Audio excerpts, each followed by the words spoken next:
This is the Leitmotif and Movement Podcast, a father and son's journey into the vast worlds of music. I am your host, Mike Ficklin, and joining me on this epic musical journey is my son, Michael Ficklin. This show is dedicated to the discussion of music and introducing Michael to music from the past and present. We mainly discuss the genres of rock, hard rock, and heavy metal. We also, from time to time, dive into film and video game scores, and we sprinkle in some surprises along the way. And for today's bonus episode, we're kind of giving you a twofer. We're going to kick things off by breaking down the brand new record from Bragging Rights titled A Comedy Divine. It drops on April 3rd, and you will be able to purchase that from the band's Bandcamp page at braggingrights2022.bandcamp.com. The band is a sludge-infused progressive death metal project, and this is actually the third album that we have covered from Bragging Rights, Michael. Wowzers. Yeah. This is actually a one-man project, the brainchild of Kevin Davies, and Kevin's artistic output is crazy, man. 3 albums in the last year. Crazy. Always in the studio. Yeah. So, a little bit of background on this record. This album is a deeply personal exploration of Kevin's grief in the wake of the sudden loss of a family dog and best friend. And as we all know, our pets become like our family. Mm-hmm. So, with that said, we'll dig right into the track-by-track analysis. Kick things off with track number 1. This is Paradictum. This takes some excerpts from the 1982 Ridley Scott film Blade Runner. Before we get into that, though, Michael, let's get your thoughts. I really... It's a nice intro track. It's got like a commentary in the background, kind of. And then a nice riff. I kind of like that riff. Like that guitar riff? Yeah. Yeah, it's really heavy and declamatory. Kind of builds up the tension on it. Yeah, it builds up so nicely. It's a brief intro track. The commentary you're talking about playing, that's what I was talking about. It's an excerpt from the 1982 Ridley Scott film Blade Runner. Specifically, it's lines from Rutger Hauer's character Roy Batty during the final act of the film. This includes pieces from his iconic Tears and Rain monologue. And Michael, I'm going to attempt to play this where you can hear it. I don't know if you're going to be able to or not. If we can't, I'll just edit this section out.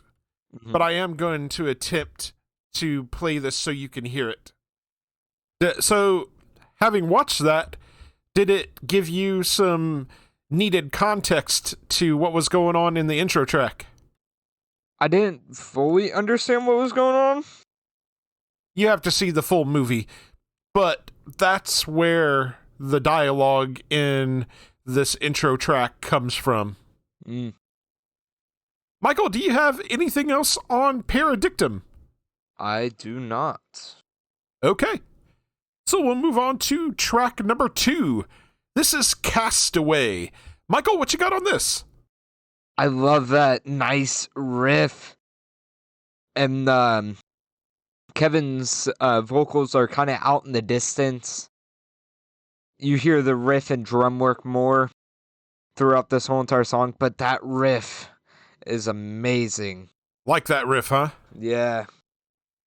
And this song has a solemn, dark feeling to it.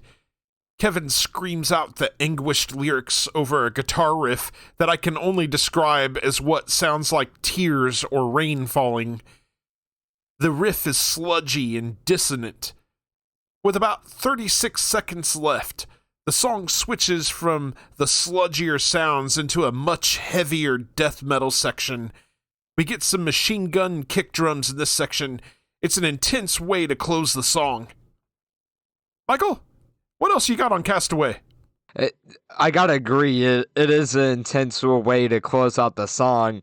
Yeah, it is. It goes hard. And it comes out of nowhere, too. It really does. Just flips the switch. Hey, we need some death in here. Yes, we do. Bring it. Okay. We'll move on to track number 3. This is Brave One. Michael, what you got on this? Another blowing out the eardrums, face melted opening. But we can hear the vocals a bit more with this song. Or screaming vocals. Yeah, they're mixed out a little more out in front on this. Yes. It kind of seems like the guitar has taken the back seat on this song. A little bit. I just feel like the vocals are more mixed more in the front so that they're a little more present. Mm-hmm. And the opening of this song sounds like a guitar riff being played in reverse before we break into the song proper. This riff is sludgy and doom-laden. It almost reminds me of something that Mastodon might do. Around the 1 minute 5 second mark, the song shifts for around 20 seconds or so into something a bit more melodic and intense. It then shifts back to the main riff. Davy's blood-curdling anguish screams pour out over the sludgy riffs. I appreciate the sudden changes and shifts in the song. They add an element of complexity and keep you on your toes as a listener. Agreed. Michael, do you have anything else on Brave One? I do not. Okay. So we'll move on to track number 4. This is Everything for Me. Michael, what you got on this? Another right into it riff. There's no second of rest. It's kind of a... I don't know how to describe the opening riff. I think it's kind of hypnotic and sludgy as it opens up. I could agree.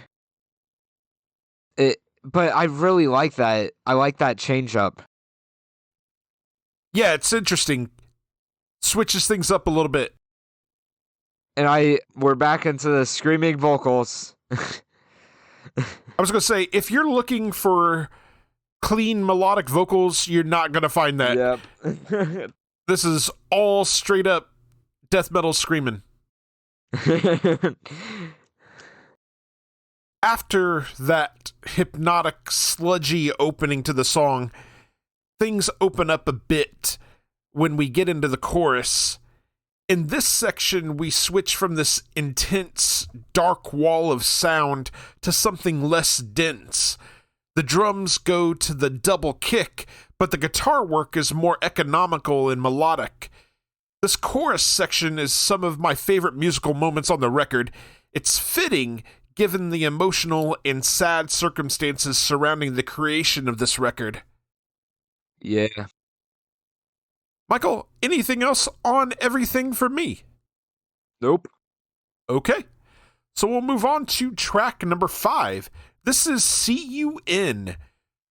Michael, what you got on this? This opening kind of reminds me of a song from the new Deftones record or from the Love record that we've covered. Oh, yeah? That riff just reminds me of something from those two.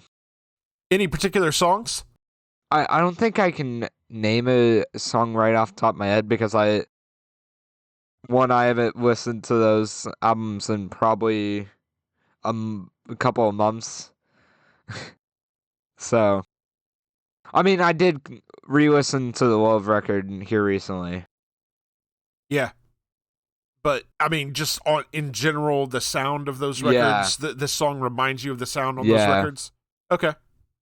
Fair enough. Do you agree?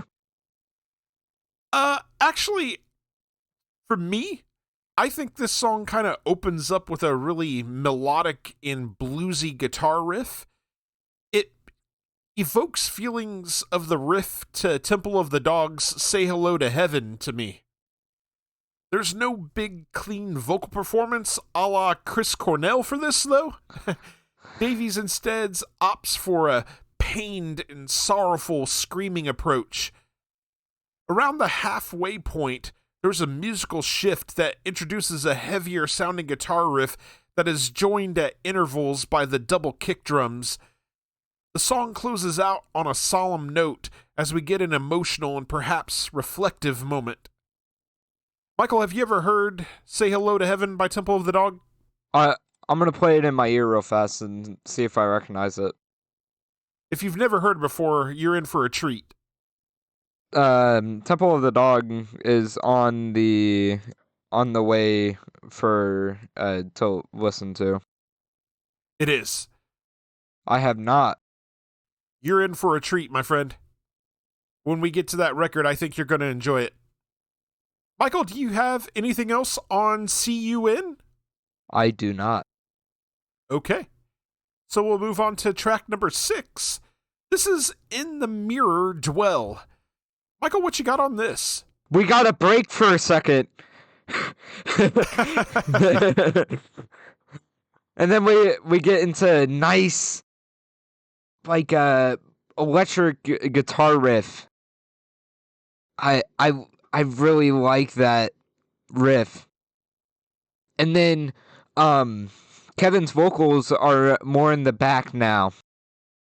Yeah, they're mixed a bit lower. Yeah, like it was in the second song. I enjoy them keeping us on our toes a lot. Yeah, the shifts sonically. Really enjoy that. This one has a melancholy feel to it. There's a sort of longing in the music, a deep hurt that doesn't heal. The main guitar riff sounds like a really killer arpeggio. The bass line underneath it, I think, is what drives that cinematic sense of sadness. Around the 1 minute 52 second mark, the tempo picks up and the music shifts to more of a very heavy death metal sound, complete with blast beat drums. This resolves within about 45 seconds left as we return to the melancholy riff. With about 23 seconds left, the song begins its close. The music starts to slowly fade out into the distance, almost like a loss of consciousness. When I listened to the lyrics, and Kevin actually provided me the lyrics to the song, and the title of the song makes me think of the scene in Harry Potter. I think it's in the first Harry Potter film where he finds the mirror in the room of requirement that shows him what's in his heart, and he's staring in the mirror at his parents and stuff all the time. Do you remember what I'm talking about? Was that in the first movie? Yeah, I'm pretty sure it is. I feel like I remember it in the later movie. No, one of the later it was ones. in the first one. Because if you recall, that's where Dumbledore hides the MacGuffin. The plot MacGuffin is in the mirror. Oh. But to be fair, anyway, I haven't that's kind of the that vibe movie I like got it. with that. What's that? To be fair, I haven't seen that movie in like 2 years. I mean, yeah. Maybe I'm not going even to talk longer, about actually. the social discourse around the author of the series and stuff like that. I just wanted to mention that that's what the song is, what that reminded me of. I think it's been like 4 or 5 years since I've seen the first movie. Probably been a while, yeah. Michael, anything else on In the Mirror Dwell? Nope. Okay. So we'll move on to track number 7. This is I Must Scream. Michael, what you got on this? I really like that guitar riff. Yeah, dude. Can you agree? Oh, yeah. Yeah. It opens up with that really sludgy, down-tuned guitar riff. It's like a relentless and slow death march. I think it reminds me of Jerry Cantrell's guitar riff in Alice in Chains' Man in the Box. Would I know that song? No, that was not from Dirt. That was from their first record, Facelift. Now, you might actually know that song through cultural osmosis, though. I would wager to bet you've heard it before. Alright, we're testing that theory now. I don't recognize it. Wow. Wow, that was the band's first big hit. And it's all over radio. I'm surprised you have not heard this before. I've heard Wood and Rooster. Rooster Well, I know. on the Those radio. are from Dirt. Yeah. But that song, Man in the Box, was one of their biggest hits.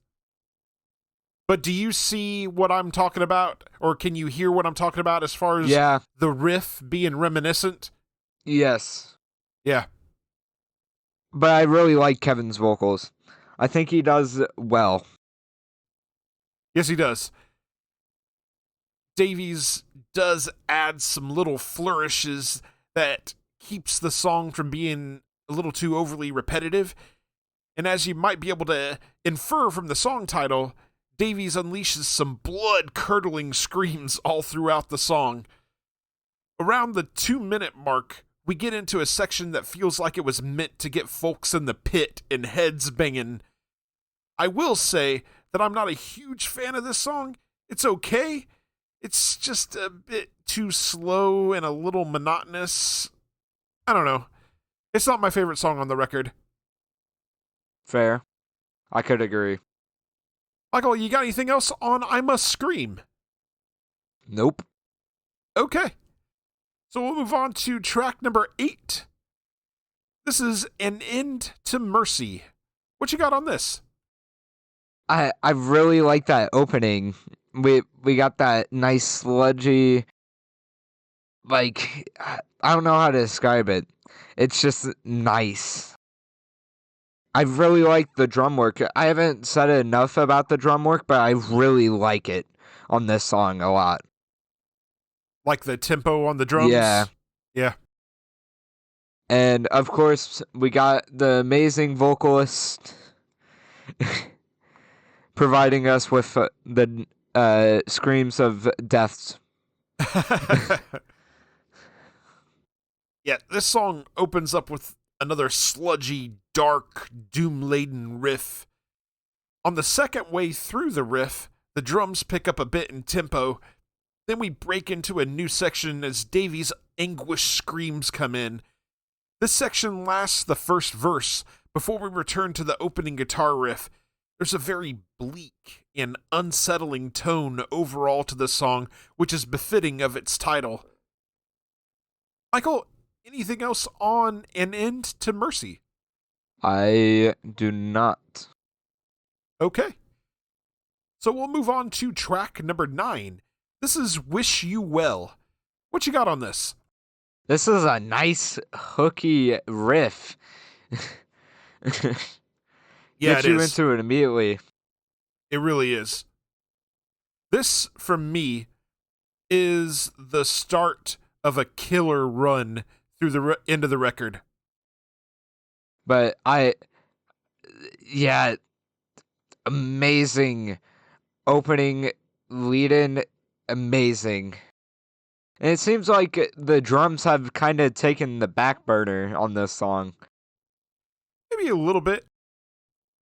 There is a driving rhythm on the song that hooked me right away. Davies' screams take on a more heart-wrenching undertone. There's something deeply emotional about his delivery. During the chorus, we get a more open feel musically. Davies is economical with his notes, allowing the final note in the chorus riff to ring out. It's almost like taking a few moments to reflect before getting back to real life. In my opinion, this is one of the best tracks on the record, bar none. Michael, anything else on Wish You Well? I enjoy this song a lot, too. It's really good.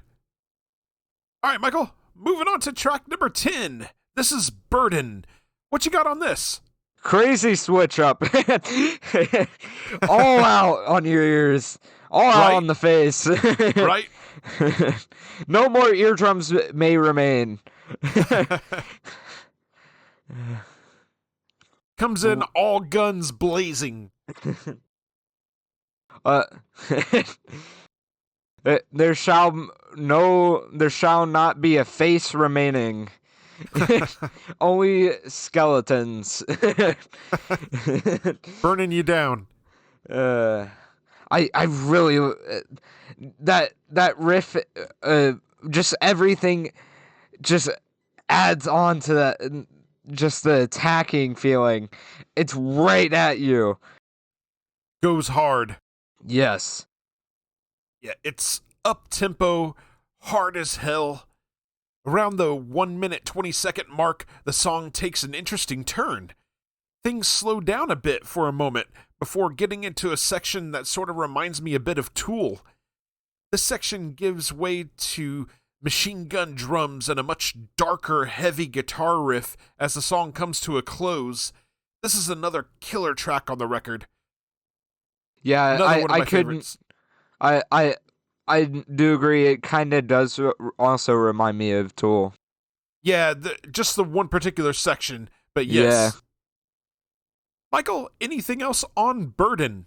I do not. All right. Well, that'll take us to the final track on the record then. This is track 11, Cloud Catcher. Michael, what you got on this?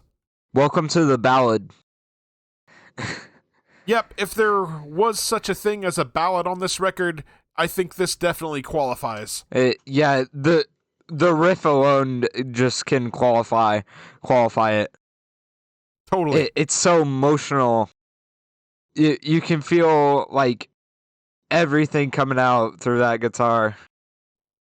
And Kevin is screaming out the vocals. And you can kind of tell there's a change in how he's presenting the screaming vocals. Put a little more emotion into it, right? Yeah. The main guitar riff on this is very emotional, just dripping with emotion. Davey screams the lyrics out with a lot of heart and passion. The song does take a darker, sludgier turn around the 1 minute 30-second mark. When the song turns back to the ballad guitar riff, that's the goods. There's a lot of melody. The song closes back out on the sludgier, chugging guitar riff with some additional notes being played over the top to give it a bit of an emotional anchor. The notes are bent and sustained, methodical. It's a solid album closer. Michael, anything else on Cloudcatcher? It ended too soon. The streak ended too soon. Excellent streak of songs there. Yeah. All right, Michael, that's going to take us to our final thoughts and our overall album ratings. Let's get your final thoughts and your rating out of 5. I enjoyed it. Now, death metal is not my favorite genre. But it was... That's fair. This was really good. Now, I will say, I recommend other people take a check at this, even though I'm giving it the rating I'm giving it. I'm giving a 4.5. I think that's a really good score. I don't think you're steering people away. It's fair to have your own taste and stuff, and I understand that you're not necessarily the biggest death metal guy and stuff. I know you like more melody in your music and stuff like that. I think your score is fair, and I think your thoughts are fair. For me, as I pointed out earlier, this album was written in grief over the loss of a beloved pet. Pets really do become like family. It's so hard to say goodbye to them. They say that through grief and pain, artists can create their best works. The journey of this album is a sad one, but is also a great tribute to the lost loved one. There are times when I feel like the guitar riffs get a bit repetitive or feel very similar to one another. I will also point out that the drums sound a bit over-compressed, especially in the sound of the cymbals. However, there are some standout songs, including the final 3 songs on the album Wish You Well, Burden, and Cloudcatcher. It's an emotional gut punch of a run to close things out. Overall, it is a very melancholic and dark album, but there is beauty to be found in the profound journey of grief. I give it a 3.75 out of 5. And that will take us to our question for the audience. What is your favorite track on A Comedy Divine, and why? All right, for our second part of this very special bonus episode, we're going to talk about Distant Worlds music from Final Fantasy. Michael and I and my wife got to go enjoy Distant Worlds for the very first time last night. It was a birthday gift to me. I was so stoked to be there because, as everyone knows, I'm a huge Final Fantasy fan, and I love the music from Final Fantasy, specifically the stuff from Nobuo Uematsu, who I regard as the greatest modern composer, period. I mean, he's up there with John Williams for me. He's the Japanese John Williams. Best way to put it for Dad, Dad loves Nobuo and John Williams so much. I think he would die if he could see him in like in the same room as him. I think he would pass away. I think we need to pull out the stretcher. Life fulfilled.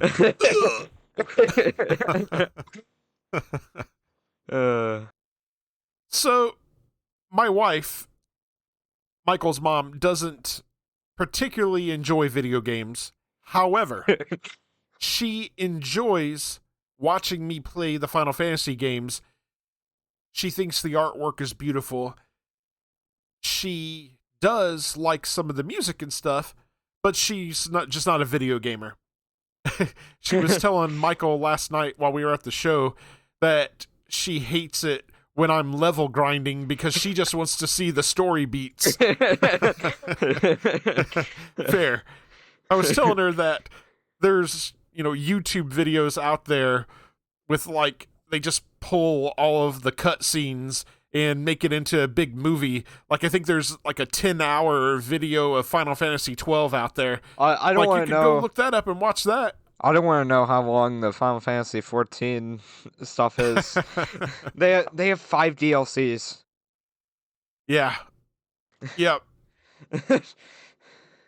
So, we went to the show last night. Michael, who I tried to get to play all the way through Final Fantasy IV before we did our discussion on the Final Fantasy IV soundtrack, I wasn't sure how he was going to react to this, because he hasn't really played any of the games. I think he played like 5 minutes of Final Fantasy IV before we did the show. Let me give you exact hour counts, all right? I don't need hour counts. I know you didn't get very far. That's all I need to know. All right. I know I played a decent amount. All right. So I have about 72 minutes on Final Fantasy 1. 2.2 hours on Final Fantasy 4, and about 117 minutes on Final Fantasy 7. Well, you've done a little bit more on Final Fantasy 7. And then me waiting 4.8 hours to install Final Fantasy 14. Yeah, let's come back to that here, because I know you weren't a big fan of the series. It's a much different type of game than what you like. Typically, you like the more action-packed, more action-oriented games. I like the more story-based games, unless I'm playing a sports game. Well, you're getting a story. You're building your own legacy. Whatever. So, for those that have never been to a Distant Worlds concert, they usually partner up with the local symphony orchestra and a choir, and the show tours around with conductor Arnie Roth, and they usually have a vocalist with them to sing a few of the songs that have vocals to it. And we were not disappointed last night. Nope, we were not. So they opened or I guess I should talk a little bit about, they've got a big screen up front. So what they do is while they're playing the music, they're playing scenes from the various games of the music that they're playing. I thought the opening song last night was very apropos. They played the very well-known Final Fantasy Prelude, and they showed scenes from every one of the Final Fantasy games while that song was playing, and I thought it was gorgeous. It's one of my favorite Final Fantasy pieces. I was getting teary-eyed. You got a little teary-eyed? Is that what you said? That isn't a joke either. It was gorgeous. Absolutely gorgeous. I think Michael can confirm. I literally sat the whole 2 hours at Distant Worlds with a smile spread across my face a mile wide. I couldn't hide it if I tried. I was locked in. After they did the prelude, Arnie Roth did a little bit of an introduction to the show and, welcoming everybody and kind of getting everybody prepared for what they were in for the evening. And then they played Liberi Fatali from Final Fantasy VIII, which is the game's opening track. As soon as you start a new game on Final Fantasy VIII, it plays that song, and did that come first? That was the first song right after the prelude. At first. No. Okay. So they actually played the entire opening cinema to Final Fantasy VIII while they were playing the song, which was awesome. Mom mentioned that was one of her favorite songs that they played. Michael, how are you feeling about that song, out of curiosity? I liked all of it. Yeah. There's definitely some standout songs that are definitely gonna come up. Yeah, I mean, we don't have to get into we don't have to do like a deep dive track by track. I was just gonna mention the songs that they played. Mm-hmm. And, stop me if you've got something to say, okay? All right. So after they did Liberi Fatali, they played the victory theme, which was awesome. They had the choir involved with that and everything. It was awesome. And I think that's a song that everybody knows. Even if you're not a Final Fantasy fan, you know that victory theme. You've probably picked it up somewhere. Between that and Prelude. That too. That too. Those are the big two things. Then they got into some Final Fantasy IV. They played the Battle with the Four Fiends. I love that song. I love the Final Fantasy IV soundtrack, as evidenced by the fact that was the first Final Fantasy soundtrack we covered for the show. Do you remember covering that song on the show, Michael? I do. Loved that live rendition of it. Awesome. And I want to mention that I have never been to see a symphony orchestra before at all. So this was the first experience for me doing that. It was awesome. I will They definitely need to come be back doing that already. again. I know, right? Come back. They then played a song from Final Fantasy X. They played To Xanarkand, which is an absolutely gorgeous song. Probably one of the most beautiful pieces in Final Fantasy history. I love that song so much. And that one caught my wife's attention as well. Really pretty song. That piano opening to that song is absolutely iconic. Beautiful piece. Yes. Then they went on a run of Final Fantasy XIV songs, which got the crowd hyped. I keep forgetting how massively popular Final Fantasy XIV is. Yeah, it's like one of the most popular MMOs. I know, and I keep forgetting about it because I don't play the Final Fantasy MMOs. It's a me thing. I like when I have time to play a game to play whenever I want to play on my time. I don't want to And have I to can rely make on an someone exact else. argument with you. From my understanding, they don't have resets. No, I know. I've heard that you can solo through most of Final Fantasy 14. I just haven't been able to bring myself to it. Part of the reason why is I did give Final Fantasy 11 a try at one point, and I found it too slow and grindy, which my understanding, that's how MMOs are. And if that's the way it is, then I don't know. I may give it a shot. I know you have been trying to convince me to play 14 with you. Maybe I'll give it a shot with you. I will force you. I will get on your computer. I will find a way to get on your computer, log into Steam, and install it. So yeah, I think this is probably a good point to mention this. This show actually made Michael fall in love with the Final Fantasy series, so much so to the point that he came right home from the show and installed Final Fantasy 14 on his computer.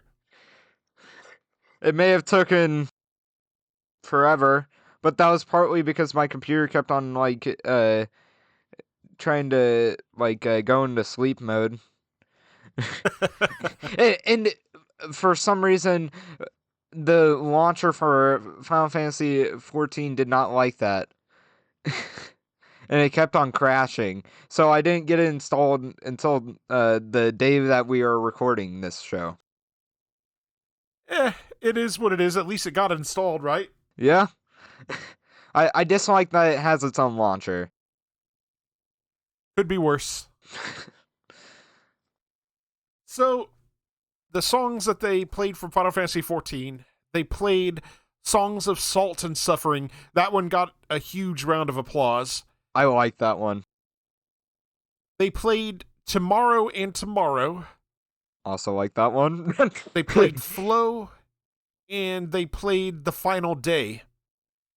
And folks are going to have to forgive me because I can't remember for sure which specific songs, but they brought out the phenomenal Amanda Aiken to sing a couple of these songs. I She think was it absolutely terrific. I think it was for Tomorrow and Flow.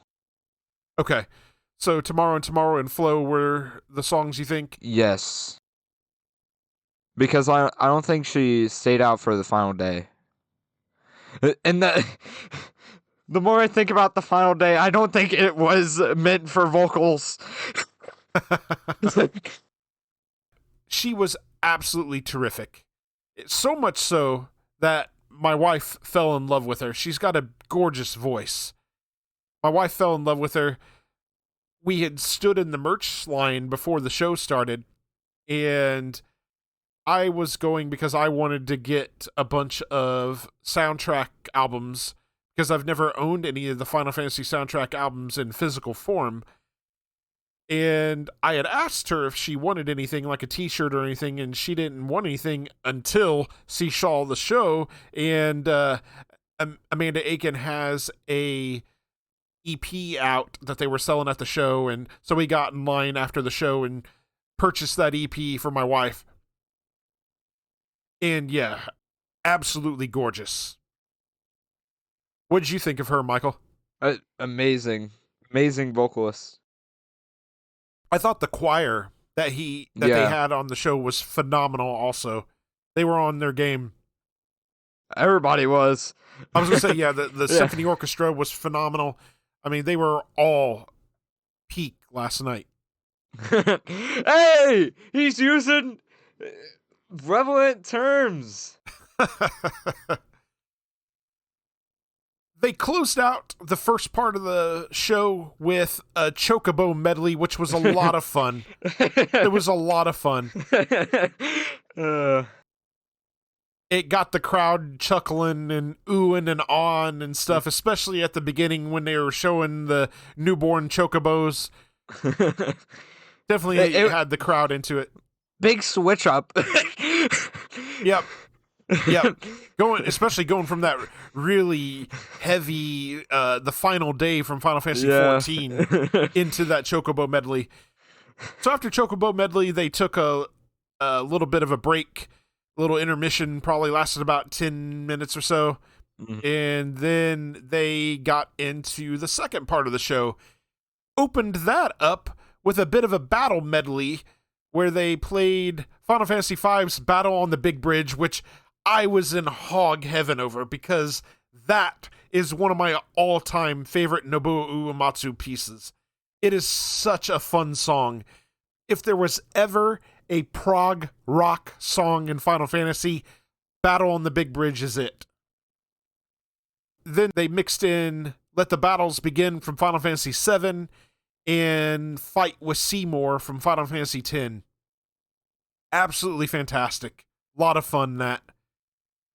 Then they went into Final Fantasy IX's You're Not Alone, which is another really pretty song. Gorgeous song. Then they got into a surprise.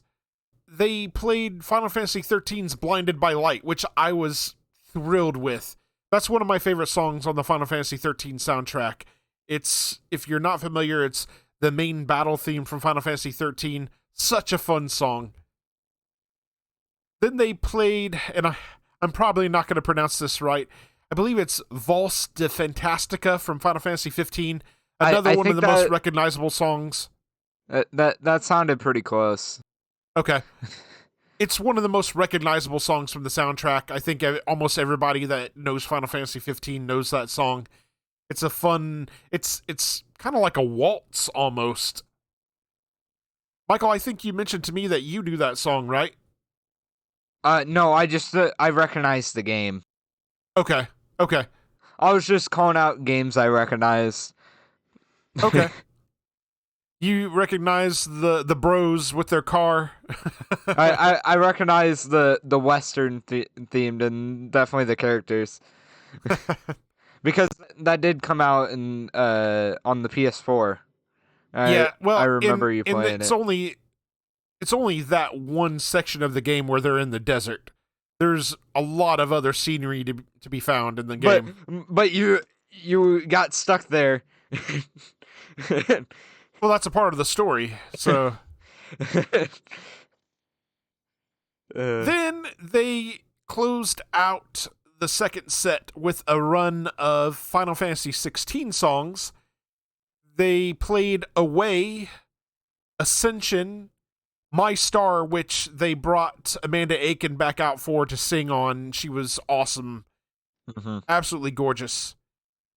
And then they finished off their Final Fantasy XVI run with Find the Flame. At that point, Michael is asking me about Final Fantasy XVI. Can you tell me a little bit about what's going on? Like, no, because that would be spoiling the game, and if you ever want to play it, I don't want to spoil it. So you're just going to have to play the game. And then I almost performed a Batman beatdown on him. And then they surprised me because I figured that the show was over after Find the Flame. They came out and did one more song. They closed, or I'm sorry, I skipped one.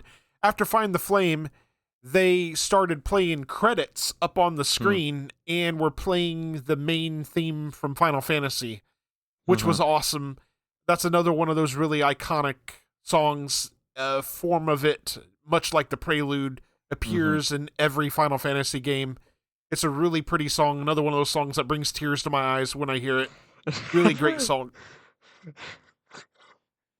And then they went off, or at least Arnie Roth went off stage. Did he go off? Yep, he went off stage for a moment and then came back, and they played their encore, which was One Winged Angel from Final Fantasy VII. and Arnie decided to engage the audience and have a little bit of audience participation singing Sephiroth at points in the song, which, of course, everybody that knows One Winged Angel knows that song, and they know when to chant Sephiroth. It was awesome. It was a really cool experience. And we got taught, well, I already knew dynamics, but the rest of the crowd got taught dynamics. Yep. Pretty cool. It was an awesome way to close out the show. I thoroughly enjoyed my time at Distant Worlds. I'm so happy it finally came to town. I finally got a chance to go see it. I would go see it 100 more times if they came into town that many times. As I put it, I found a new staple to go to. Yeah, it was that good. And, obviously, everybody has their own taste, right? I can't tell people, I love Distant Worlds. You must go see Distant Worlds because you will love it. There's no guarantee of that, right? All I can tell you is how the music makes me feel. I have long had a love affair with Final Fantasy and the music of Nobuo Uematsu in particular. Tell you about having affairs. The music of the Final Fantasy series moves me. It moves my soul. It sings to my heart, and it makes me tear up when I think about certain songs. It's such an amazing journey. I've told Michael before that you can't sit down and play a Final Fantasy game and not listen to the music. Yep, we had that conversation today. You don't do it. You do not do it. You have to listen to the music because it's a part of the experience. Absolutely amazing show. Yes. Definitely would see if they see it again if they got close. And we created a new Final Fantasy fan in Michael. So I already appreciated the music. Michael, do you have anything that you would like to input? Play Final Fantasy. Appreciate the music. Or at the very Let least, the games take you on a journey. Or at the very least, if you're not a game player, listen to the music. 100%. Listen to the music. Bleep now. If I could change something, I really would have liked to have heard them play the song. It's titled Memory del Stono, Distant Worlds. I love that song so much. What is it from? I'm sorry, I'm gonna re-say the title because it's Memoro della Stono, Distant Worlds, and it's from Final Fantasy XI. I knew it was a track from 11, but I always get Answers and this song confused with one another for some reason. Answers is from Final Fantasy XIV. But I would have loved to have heard them play that song, and I think Amanda Aiken would have killed it. But all that aside, it was a phenomenal show. I would totally go see it again. Agreed. Great evening. Yes. All right, Michael. Anything else? Play Final Fantasy or listen to the music from it. 100%. And then get back with us and tell us what you thought. Or you're an uncultured. Yeah, let us know what your favorite Final Fantasy songs are. I would love to hear about what our listeners like. I would love to have that conversation. Michael, what was your favorite song from the evening? I think it's Songs of Salt and Suffering from Final Fantasy 14. Yeah, good song. Really good song. It's from a DLC. I didn't catch exactly which DLC it was from, but I don't feel like digging that out.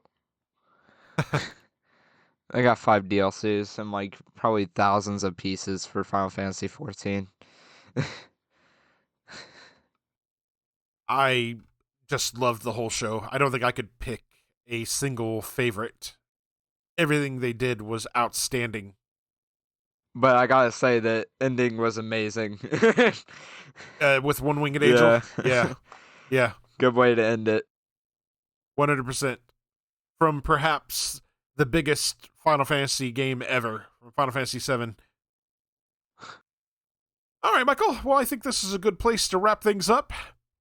So with that said, we want to hear from you. We will read your emails and messages on the show.